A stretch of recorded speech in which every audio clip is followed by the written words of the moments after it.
Guess कीजिए भारत के लिए 2025 के दूसरे हाफ का सबसे बड़ा डिप्लोमेटिक इवेंट क्या है। ये है रूस के राष्ट्रपति व्लादिमीर पुतिन की भारत यात्रा। पुतिन पूरे 4 बरस बाद भारत आए हैं। उनका राजकीय दौरा 4 दिसंबर से शुरू होकर 5 दिसंबर तक चलेगा। इस दौरान वो भारत रूस की 23वीं सालाना बैठक में हिस्सा लेंगे। उनका प्रधानमंत्री नरेंद्र मोदी के अलावा राष्ट्रपति द्रौपदी मुर्मू के साथ मुलाकात का भी कार्यक्रम है। इसके अलावा वो रशिया टुडे इंडिया नामक न्यूज चैनल को भी लॉन्च करेंगे। पुतिन पिछली दफा दिसंबर 2021 में भारत आए थे, फिर फरवरी 2022 में यूक्रेन जंग शुरू हो गई थी। तब से उन्होंने भारत में कदम नहीं रखा था। यूक्रेन जंग अभी भी जारी है। इस बीच उनके खिलाफ अनगिनत प्रतिबंध लग चुके हैं। इंटरनेशनल क्रिमिनल कोर्ट ने वारंट तक निकाला हुआ है। इसके बावजूद पुतिन भारत आए हैं। ये भारत रूस संबंधों की प्रगाढ़ता और वक्त की नजाकत को दिखाता है। पुतिन का भारत आना कई मायनों में दुर्लभ है। उनके दौरे की खूब चर्चा भी हो रही है, लेकिन उससे पहले ही एक आर्टिकल ने विवाद खड़ा कर दिया है। 1 दिसंबर को टाइम्स ऑफ इंडिया अखबार में फ्रांस और जर्मनी के राजदूतों और ब्रिटेन की उच्चायुक्त की साझा बायलाइन से एक लेख पब्लिश हुआ। इसमें तीनों ने मिलकर पुतिन पर तीखा निशाना साधा था। इसका मकसद पुतिन की भारत यात्रा को एक अलग रंग देना था। इस लेख का शीर्षक था, दुनिया यूक्रेन जंग का अंत देखना चाहती है, लेकिन रूस को शांति से कोई मतलब नहीं है। तब मेन पॉइंट्स पर गौर कीजिए। पिछले 3 वर्षों से यूक्रेन ने रूस के द्वारा थोपी गई जंग का डटकर सामना किया है। रूस चाहे तो अपनी सेना वापस बुलाकर हमला बंद कर या सिर्फ संघर्ष विराम पर सहमति देकर या वास्तविक समझौतों में शामिल होकर कल के कल युद्ध को खत्म कर सकता है, लेकिन 2025 में उसने हमलों में बढ़ोतरी की है। रूस हर दिन सिविलियन इंफ्रास्ट्रक्चर, घरों, अस्पतालों और स्कूलों को निशाना बना रहा है। इन हमलों में बच्चे और आम नागरिक मारे जा रहे हैं। जो शांति की परवाह करते हैं वो इस तरह की हरकतें नहीं करते। ये कोई दुर्घटना नहीं है, बल्कि रूस जानबूझकर निरंकुशता के साथ हिंसा कर रहा है। इसका तुरंत अंत होना चाहिए। रूस वर्ल्ड ऑर्डर के मूल सिद्धांतों, स्वतंत्रता और क्षेत्रीय अखंडता के साथ खिलवाड़ कर रहा है। रूस ने यूक्रेन के साथ किए गए समझौतों को दरकिनार किया है। उसके फाइटर जेट्स यूरोप की हवाई सीमा में खतरनाक तरीके से घुसपैठ कर रहे हैं। रूस ने लोकतांत्रिक संस्थाओं, चुनाव, स्वतंत्र मीडिया और सिविल सोसाइटी को नजरअंदाज करना भी जारी रखा है। हमें ये नहीं भूलना चाहिए कि पुतिन की अवैध गैर कानूनी जंग में दोनों तरफ के लोगों को बेइंतहा नुकसान पहुंचाया है। लेख में भारत के प्रधानमंत्री नरेंद्र मोदी को भी मेंशन किया गया है। लिखा गया है कि इस मुद्दे पर भारत की राय स्पष्ट और बुलंद है। जैसा कि प्रधानमंत्री मोदी कहते हैं, जंग के मैदान में समाधान नहीं मिल सकता।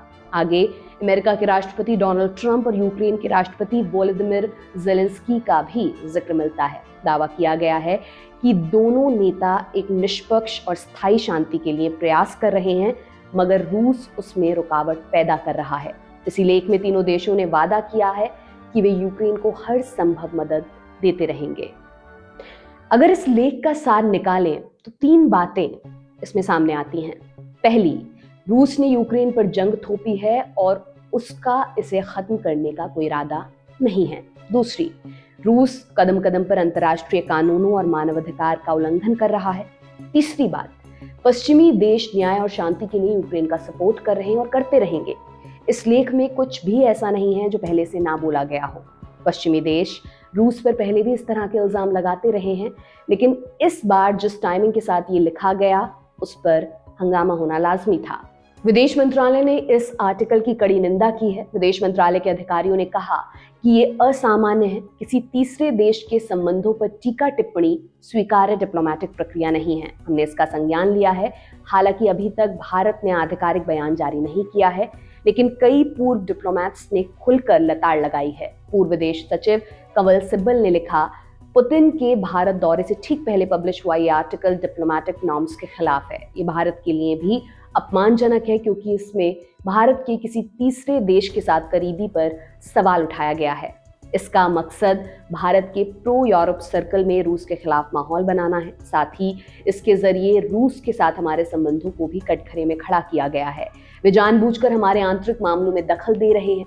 तीनों देशों के प्रतिनिधि विदेश मंत्रालय के सामने ऑफिशियली अपना पक्ष दर्ज करने के लिए स्वतंत्र हैं, लेकिन उन्हें प्रोपेगेंडा के उद्देश्य से पब्लिकली ऐसा नहीं करना चाहिए था। रिसर्च एंड एनालिसिस विंग यानी कि रॉ के पूर्व चीफ विक्रम सूद ने भी इस पर विरोध जताया। उन्होंने लिखा, रूस नहीं चाहता था कि यूक्रेन नेटो में जाए, उसने चेतावनी दी थी। अमेरिका ने पूरब की तरफ एक भी इंच ना बढ़ने का वादा किया था, लेकिन उसने पूर्वी यूरोप के कई देशों को नेटो में शामिल किया। असली कहानी वहां से शुरू हुई थी।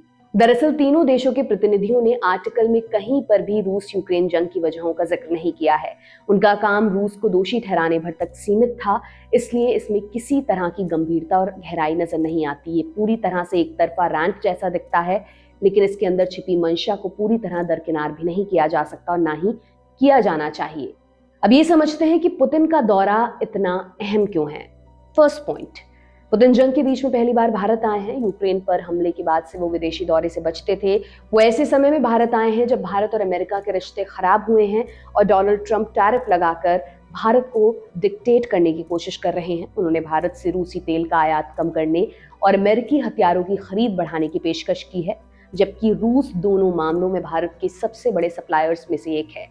सबसे ज्यादा नजर एयर डिफेंस सिस्टम S-400 पर है।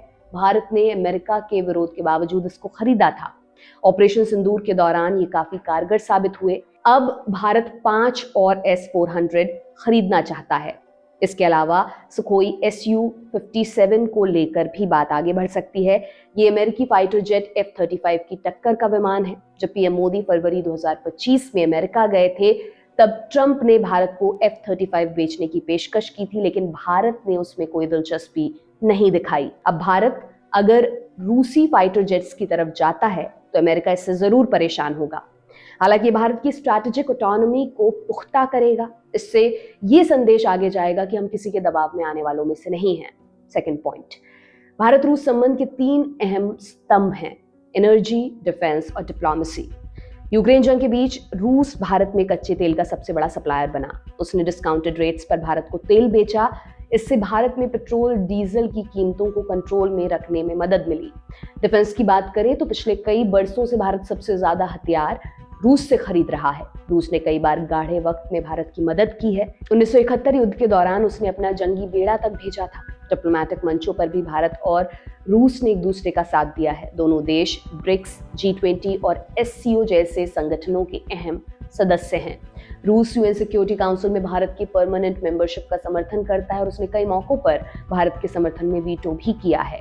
अमेरिका और उसके सहयोगी देश इस रिश्ते को कमजोर करने की पुरजोर कोशिश करते आए हैं। अमेरिका ने टैरिफ लगाकर ये मैसेज भी दिया कि रूस के साथ दोस्ती भारी पड़ेगी।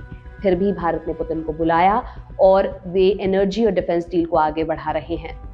थर्ड पॉइंट, भारत उन देशों में से है जो यूक्रेन जंग के सभी स्टेक होल्डर्स के साथ बातचीत में है। उसका इस्तेमाल सबको सेम पेज पर लाने में किया जा सकता है। इसलिए यूक्रेन जंग के शांतिपूर्ण समाधान में भारत की भूमिका अहम हो जाती है। खुद प्रेसिडेंट पुतिन भी इस बात को स्वीकार कर चुके हैं। जिस वक्त पुतिन नई दिल्ली आए हैं, ट्रंप के 2 सबसे करीबी लोग जेरेड कुशनर और स्टीव विटकॉफ मॉस्को में हैं। वे यूक्रेन पीस डील को आगे बढ़ाने की कोशिश में जुटे हुए हैं। अगर मोदी पुतिन के बीच इसको लेकर कोई बात बनती है या भारत को यूक्रेन पीस प्रोसेस में शामिल होने का मौका मिलता है, तो ये पूरी दुनिया के लिए बेहद निर्णायक साबित हो सकता है। एक्सपर्ट्स की माने तो उस बैठक पर चीन का असर भी दिख सकता है। पिछले कुछ समय में चीन और रूस के संबंध काफी मजबूत हुए हैं। चीन ने बाहरी दबाव को पीछे छोड़कर रूस का साथ दिया। दोनों ने साथ मिलकर वेस्टर्न इन्फ्लुएंस को चुनौती दी है, लेकिन भारत के लिए ऐसा करना आसान नहीं है। भारत किसी एक के लिए दूसरे को छोड़ नहीं सकता। इसलिए मौजूदा समय में भारत और रूस की तुलना में रूस और चीन अधिक नजदीक आए हैं। जबकि भारत और चीन के संबंधों में उतार चढ़ाव लगातार आता रहता है, लेकिन इसका एक दूसरा पहलू भी है। रूस को चीन के नंबर 2 की तरह देखा जाने लगा है। रूस की कोशिश इस टैग को पीछे छोड़ने की रहेगी। इसलिए भारत रूस संबंधों में गर्माहट की उम्मीद की जा सकती है। सबके अलावा भारत का जोर रूस के साथ व्यापार घाटा कम करने पर भी होगा। भारत लगभग $65 बिलियन का सामान रूस से खरीदता है, जबकि सिर्फ $5 बिलियन का सामान रूस को बेच रहा है। इस समय भारत पर अमेरिका ने टैरिफ लगाया हुआ है। अमेरिका का मार्केट भारतीय प्रोडक्ट्स के लिए सिकुड़ रहा है। ऐसे में रूस उसके लिए एक बड़ा विकल्प बन सकता है। रूस ने व्यापार घाटा कम करने में दिलचस्पी भी दिखाई है। मोदी पुतिन की मीटिंग में इस मसले पर भी नजर रहेगी। इससे आपको अंदाजा लग गया होगा कि पुतिन के भारत दौरे में क्या कुछ दांव पर लगा हुआ है। अगर तब यूरोप के 3 ताकतवर देशों के प्रतिनिधि भारतीय अखबार में लेख लिखकर पुतिन की आलोचना करते हैं, तब इसको कतई भी हल्के में नहीं लिया जा सकता। ब्रिटेन, फ्रांस और जर्मनी ने इतना तो साफ कर दिया है कि भारत रूस की दोस्ती से वो खुश नहीं है।